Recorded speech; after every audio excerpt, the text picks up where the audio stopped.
Bonjour, aujourd'hui un petit exercice d'art-thérapie qu'on va faire ensemble afin que vous puissiez développer votre imaginaire, que vous puissiez lâcher prise, que vous puissiez vous ouvrir aux autres et bien plus, je l'espère, pour vous.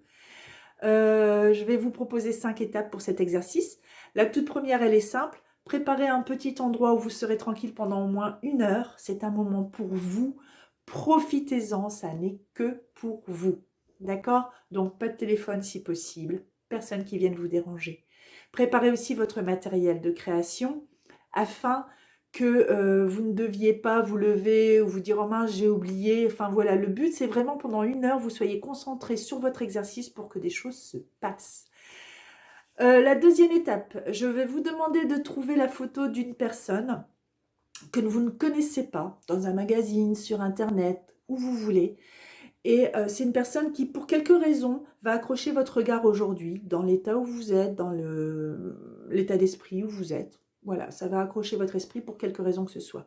N'oubliez pas, c'est de l'art-thérapie, vous ne pouvez pas vous tromper. La personne que vous choisirez sera la bonne personne pour cet exercice.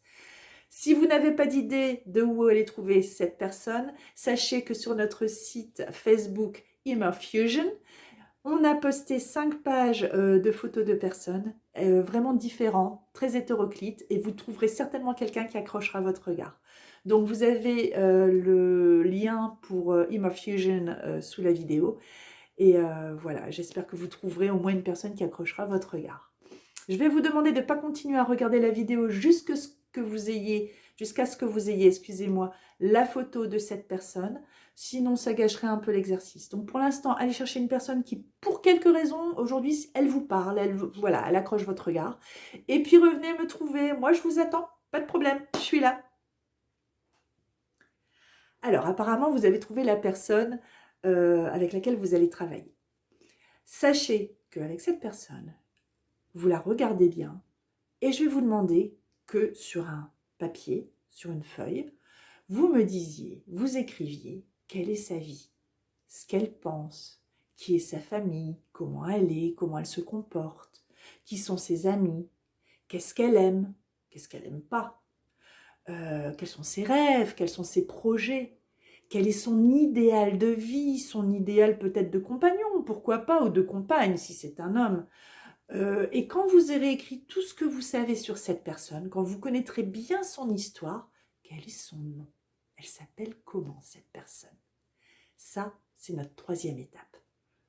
Je vous demande à nouveau d'arrêter la vidéo jusqu'à ce que vous ayez fini cette étape.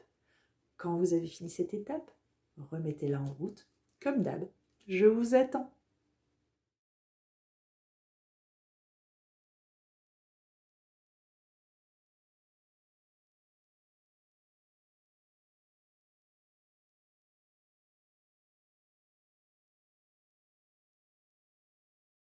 Alors, pour la quatrième étape, on va s'imaginer où se trouve cette personne maintenant. Jusqu'à maintenant, vous avez raconté sa vie, mais peut-être que vous n'avez pas imaginé où elle se trouvait aujourd'hui, à ce moment-ci. Donc, elle est où comme maintenant et elle fait quoi et elle a quoi comme moyen? Et à partir de ces moyens et de l'endroit où elle se trouve, elle va vous envoyer une carte postale.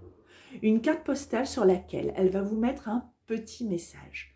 Alors, c'est un petit message qui peut être une citation, qui peut être juste une petite phrase qui vient de son cœur, ça peut être un conseil, ça peut être ce que vous voulez. D'accord? Encore une fois, vous ne pouvez pas vous tromper. Ok? Et ça, c'est d'un côté. Et de l'autre côté, vous allez créer cette carte postale. Donc, vous avez bien compris, la carte postale au départ n'est qu'un bout de papier dessin. D'un côté, le message, peut-être votre adresse, votre nom, pourquoi pas, c'est une carte postale. De l'autre côté, vous allez créer la carte postale que cette personne a décidé de faire pour vous. D'accord? Créez-la, prenez votre temps. Là, vous utilisez votre matériel artistique, évidemment. Quand vous avez fini, vous revenez me voir. Une fois de plus, je vous demande de couper la vidéo. À tout à l'heure, je suis là, je vous attends.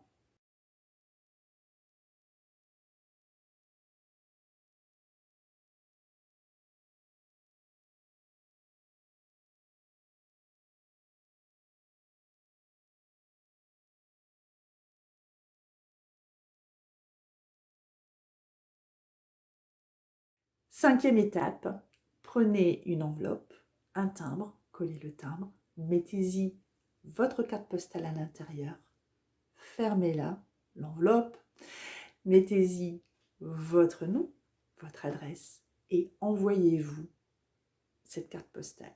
Si la carte postale a été bien faite, vous pouvez aussi l'envoyer directement, pas besoin de mettre une enveloppe, évidemment. Je vous conseillerais juste de mettre une enveloppe si vous ne vivez pas tout seul, parce que c'est une carte postale que vous allez recevoir à votre nom. Vous ne voulez peut-être pas que votre famille puisse la lire, ou vos roommates, si vous avez des colocataires ou quelque chose comme ça. Donc, mais je vous conseillerais plus de la mettre dans une enveloppe pour cette raison-là. C'est un petit cadeau que vous vous offrez. Moi, perso, j'aimerais bien être là quand vous allez l'ouvrir. J'y serai pas. En tout cas, je vous souhaite bonne réception et j'espère que vraiment ça vous fera plaisir et que ça vous apportera beaucoup. En attendant, je vous souhaite une super bonne création et une très belle journée. À très bientôt.